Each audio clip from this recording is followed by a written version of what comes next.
Hello viewers, welcome to my channel educative solution. সাথে আছি আমি আসিফউদ্দিন।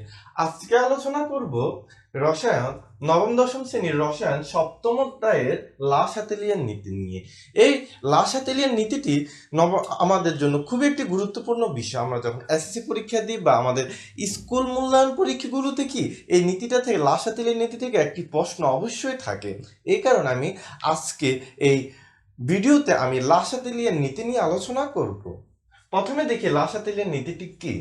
কোনো বিক্রিয়ায় সাম্যাবস্থা থাকাকালীন যদি তাপ, চাপ, ঘনমাত্রা ইত্যাদির পরিবর্তন করা হলে সাম্যের অবস্থান এমনভাবে পরিবর্তিত হয় যেন তাপ, চাপ, ঘনমাত্রা ইত্যাদি পরিবর্তনের ফলাফল প্রশমিত হয়। অর্থাৎ এখানে কি বলা হয়েছে, সাম্যাবস্থা থাকাকালীন একটি বিক্রিয়া যদি তাপ, চাপ, ঘনমাত্রা প্রয়োগ করা হয় সাম্যের অবস্থান এমনভাবে পরিবর্তিত হবে যেন তাপ, চাপ, ঘনমাত্রা পরিবর্তনের ফলাফলকে প্রশমিত করবে। বিষয়টা আমি এখানে বিক্রিয়া দিয়ে বুঝাচ্ছি, তাহলে আপনাদের বুঝতে আরো সহজ হবে। এখানে সাম্যাবস্থা, এটা হচ্ছে একটি তাপ উৎপাদী বিক্রিয়া। এই বিক্রিয়া কি হয়েছে, নাইট্রোজেন এবং হাইড্রোজেন বিক্রিয়া করে অ্যামোনিয়া উৎপন্ন করেছে এবং সাথে 92 কিলো জুল তাপ উৎপন্ন হয়েছে।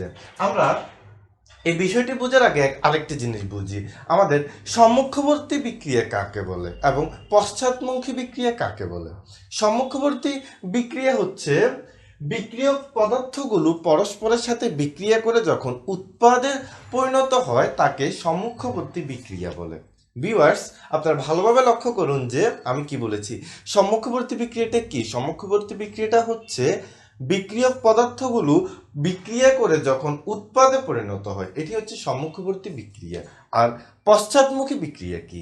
পশ্চাৎমুখী বিক্রিয়া হচ্ছে উৎপাদ পদার্থটি বিক্রিয়া করে নতুন করে উৎপাদটি বিক্রিয়া করে যখন বিক্রিয়ক পদার্থে পরিণত হয়, এটি হচ্ছে পশ্চাৎমুখী বিক্রিয়া। অর্থাৎ উৎপাদ যখন বিক্রিয়কে পরিণত হবে এটা হবে পশ্চাৎমুখী বিক্রিয়া। বিক্রিয়ক পদার্থগুলো যখন উৎপাদে পরিণত হবে এটি হচ্ছে সম্মুখবর্তী বিক্রিয়া। এবার আসি সাম্যাবস্থায় তাপের প্রভাবটা কি। সাম্যাবস্থায় যদি লা শাতেলিয়ান নীতি অনুযায়ী সাম্যাবস্থায় যদি তাপ প্রয়োগ করা হয় তাহলে কি তাপ বৃদ্ধিজনিত ফলাফলকে প্রশমিত করতে হবে।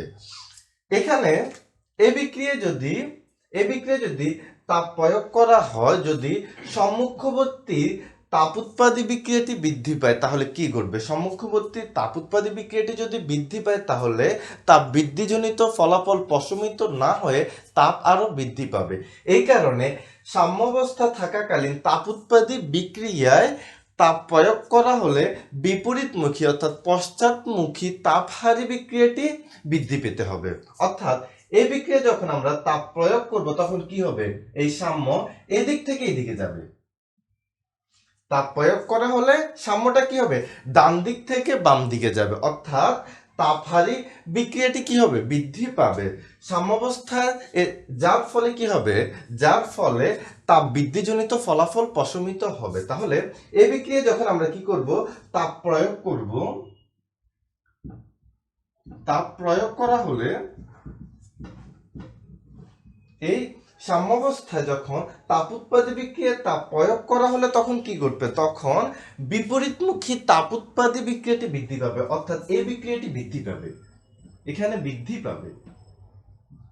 ভিউয়ার্স, আপনারা ভালোভাবে লক্ষ্য করুন, সাম্যাবস্থায় লা শাতেলের নীতি অনুযায়ী তাপ উৎপাদী বিক্রিয়াটি একটি তাপ উৎপাদী বিক্রিয়া। তাপ উৎপাদী বিক্রিয়া তাপ প্রয়োগ করা হলে পশ্চাৎমুখী বিক্রিয়াটি বৃদ্ধি পাবে, পশ্চাৎমুখী তাপ উৎপাদী বিক্রিয়াটি বৃদ্ধি পাবে। তাহলে কি হবে, সাম্য ডান দিক থেকে বাম দিকে সরে যাবে। অর্থাৎ সাম্য এদিক থেকে এদিকে সাম্য সরে যাবে। এরপর তাপ উৎপাদী বিক্রিয়া যদি তাপ হ্রাস করা হয় তখন কি ঘটবে, তাপ উৎপাদী বিক্রিয়া তাপ যখন হ্রাস করা হবে তখন সম্মুখবর্তী এই বিক্রিয়াটি বৃদ্ধি পাবে। অর্থাৎ সাম্য বাম দিক থেকে ডান দিকে সরে যাবে। এক্ষেত্রে দেখুন, তাপ যখন হ্রাস করা হবে, তাপ হ্রাস, তাপ হ্রাস করা হলে এদিকে বৃদ্ধি পাবে। তাহলে ভিউয়ার্স আপনারা ভালোভাবে লক্ষ্য করুন যে এখানে কি ঘটেছে। লাসাতিলির নীতি অনুযায়ী তাপ উৎপাদী বিক্রিয়ায় যখন তাপ প্রয়োগ করা হয় তখন সাম্য ডান দিক থেকে বাম দিকে সরে যায়, অর্থাৎ বিপরীতমুখী তাপ উৎপাদী বিক্রিয়াটি বৃদ্ধি পেয়েছে।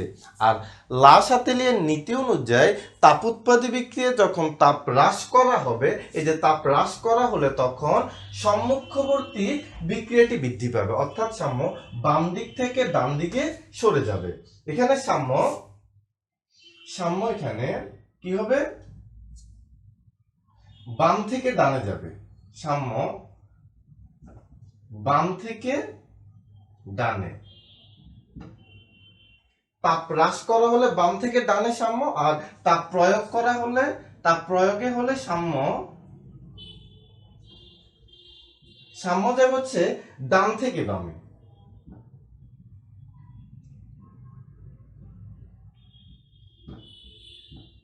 ডান থেকে বামে যাবে। ভিউয়ার্স, আশা করি আপনারা তাপ উৎপাদী বিক্রিয়ায় সাম্যাবস্থায় তাপ উৎপাদী বিক্রিয়ায় লাসাতিলিয়ার নীতিটা কিভাবে প্রয়োগ হয় তা আপনারা বুঝতে পেরেছেন। এবার আসি তাপহারী বিক্রিয়ার ক্ষেত্রে কি ঘটে। ভিউয়ার্স, তাপহারী বিক্রিয়ার ক্ষেত্রে তাপমাত্রা প্রয়োগ করা হলে তাপ হ্রাসজনিত ফলাফলকে প্রশমিত করতে হবে। লাসাতিলের নীতি অনুযায়ী কি তাপহারী বিক্রিয়া তাপ প্রয়োগ করা হলে তাপ হ্রাসজনিত ফলাফলকে প্রশমিত করতে হবে। এখন তাপ হ্রাসজনিত ফলাফল প্রশমিত করতে হলে যদি বিপরীতমুখী এই বিক্রিয়াটি পশ্চাৎমুখী বিক্রিয়াটি যদি বৃদ্ধি পায়, তাহলে তাপ হ্রাসজনিত ফলাফল প্রশমিত না হয়ে তাপ আরো বেশি হ্রাস ঘটবে। এই কারণে সাম্যাবস্থায় লাসাতিলের নীতি অনুযায়ী তাপহারী বিক্রিয়া যখন তাপ প্রয়োগ করাবে তখন সম্মুখবর্তী বিক্রিয়াটি বৃদ্ধি পাবে, অর্থাৎ সাম্য বাম দিক থেকে ডান দিকে যাবে। তাহলে এখানে আমরা কি লিখতে পারি, তাপ বৃদ্ধি করা হলে লাসাতিলের নীতি অনুযায়ী তাপহারী বিক্রিয়া যখন কি হবে, এই যে তাপহারী বিক্রিয়ার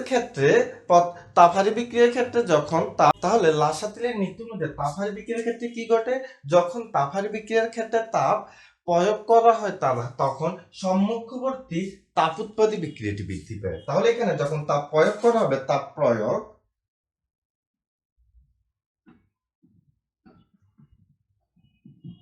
প্রয়োগ করা হলে সম্মুখবর্তী এই বিক্রিয়াটি তাপহারী বিক্রিয়াটি বৃদ্ধি পাবে।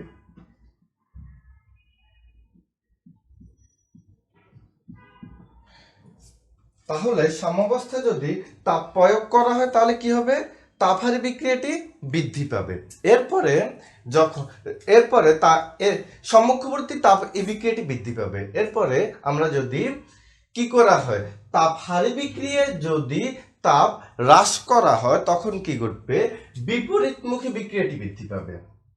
এই ক্ষেত্রে কি হয়েছে, তাপ উৎপাদী বিক্রিয়ার ক্ষেত্রে যেটা ঘটেছে তাপহারী বিক্রিয়ার ক্ষেত্রে তার উল্টাটা ঘটে। তাহলে এখানে যদি তাপ হ্রাস করা হয়, তাপ এখানে হ্রাস করা হলে এদিকে বৃদ্ধি পাবে। ভিউয়ার্স, তাহলে এখানে ভালোভাবে লক্ষ্য করুন, তাপহারী বিক্রিয়ার ক্ষেত্রে কি হয়, তাপ প্রয়োগ করা হলে সাম্য যাবে বাম থেকে ডানে, আর তাপ হ্রাস করা হলে সাম্য যাবে ডান থেকে বামে। এটা হচ্ছে সহজভাবে বোঝা নিয়ম। তাহলে এখানে সাম্য কি হবে, তাপ প্রয়োগ করা হলে সাম্য তাপ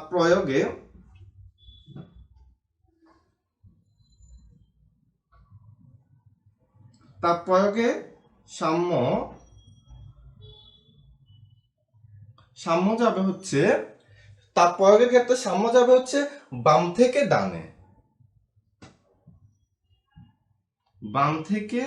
ডানে, আর যখন তাপ হ্রাস করা হবে তখন সাম্য কি যাবে, তখন যাবে সাম্য ডান থেকে বামে।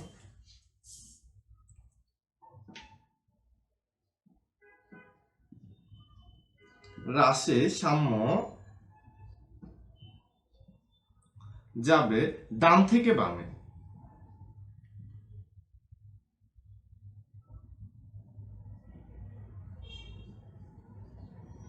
ভিউয়ার্স, তাহলে আপনারা বিষয়টা একটু ভালোভাবে লক্ষ্য করুন, কি ঘটেছে। লাসাতিলের নীতি অনুযায়ী তাপ উৎপাদী বিক্রিয়া যখন সাম্যাবস্থায় তাপ প্রয়োগ করা হয় তখন কি হয়, তাপ প্রয়োগ করা হলে সাম্য যায় ডান থেকে বামে, আর তাপ হ্রাস করা হলে সাম্য যায় হচ্ছে বাম থেকে ডানে।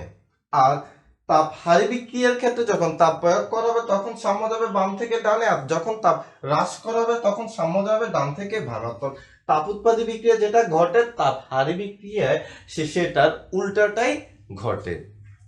ভিউয়ার্স, আশা করি আপনারা লা-শাতিলের নীতি অনুযায়ী সাম্যাবস্থায় তাপ উৎপাদী এবং তাপ হারি বিক্রিয়াটির কি প্রভাব সেটা বুঝতে পেরেছেন। এবার আমরা আলোচনা করব লা-শাতিলের নীতি অনুযায়ী বিক্রিয়ায় চাপের ক্ষেত্রে কি ঘটে। ভিউয়ার্স, এবার আসি সাম্যাবস্থায় লা-শাতিলের নীতি অনুযায়ী চাপের কি প্রভাব পড়ে। সাম্যাবস্থায় যদি লা-শাতিলের নীতি অনুযায়ী চাপ প্রয়োগ করা হয় তাহলে কি চাপ বৃদ্ধিজনিত ফলাফলকে প্রশমিত করতে হবে, অর্থাৎ চাপ যেটা বাড়বে ওই বৃদ্ধিজনিত ফলাফলটাকে লা-শাতিলের নীতি অনুযায়ী প্রশমিত করতে হবে। তাহলে এখানে কি করা যায়, এখানে হচ্ছে চাপ বৃদ্ধিজনিত ফলাফলকে প্রশমিত করতে হলে বেশি মৌল থেকে কম মৌলের দিকে যেতে হবে। বিক্রিয়াটি যদি বেশি মৌল থেকে কম মৌলের দিকে যায় তাহলে তাপ বৃদ্ধিজনিত ফলাফল প্রশমিত হবে, আর চাপ হ্রাস করা হলে তখন চাপ হ্রাসজনিত ফলাফলকে প্রশমিত করতে হবে। চাপ হ্রাসজনিত ফলাফল প্রশমিত করতে হলে কি করতে হবে, বিক্রিয়াটি কম মৌল থেকে বেশি মৌলের দিকে যেতে হবে। ভিউয়ার্স, আমি বিষয়টি এখানে একটু ভালোভাবে দেখাচ্ছি। এখানে যদি চাপ প্রয়োগ করা হয়, আচ্ছা ভিউয়ার্স আপনারা আগে এখানে দেখুন, এই যে এখানে সম্মুখবর্তী তাপ উৎপাদী বিক্রিয়াটিতে গ্যাস মৌল সংখ্যা কত, এখানে আছে নাইট্রোজেন আসছে এখানে কয়টি, একটি মৌল, প্লাস হাইড্রোজেনের মৌল আছে তিনটি, তাহলে কয়টি হচ্ছে চারটি। এরপরে বিপরীতমুখী তাপহারী বিক্রিয়াটিতে পশ্চাৎমুখী বিক্রিয়ায় মৌল সংখ্যা কতটি, পশ্চাৎমুখী বিক্রিয়ায় মৌল সংখ্যা হচ্ছে দুইটি, এখানে হচ্ছে মৌল সংখ্যা দুটি। তাহলে বেশি কোন দিকে, বেশি হচ্ছে এই যে এদিকে হচ্ছে বেশি, অর্থাৎ আমাদের এই সম্মুখবর্তী অংশে অর্থাৎ বিক্রিয়ক অংশে মৌল সংখ্যা বেশি আর উৎপাদ অংশে মৌল সংখ্যা কম। তাহলে এই বিক্রিয়ায় যদি চাপ প্রয়োগ করা হয় তখন সাম্য কি ঘটবে, সাম্য বাম দিক থেকে ডানে যাবে, অর্থাৎ বেশি মৌল থেকে কম মৌলের দিকে সাম্য যাবে। তাহলে এই বিক্রিয়া যদি চাপ প্রয়োগ করা হয়, চাপ প্রয়োগ করা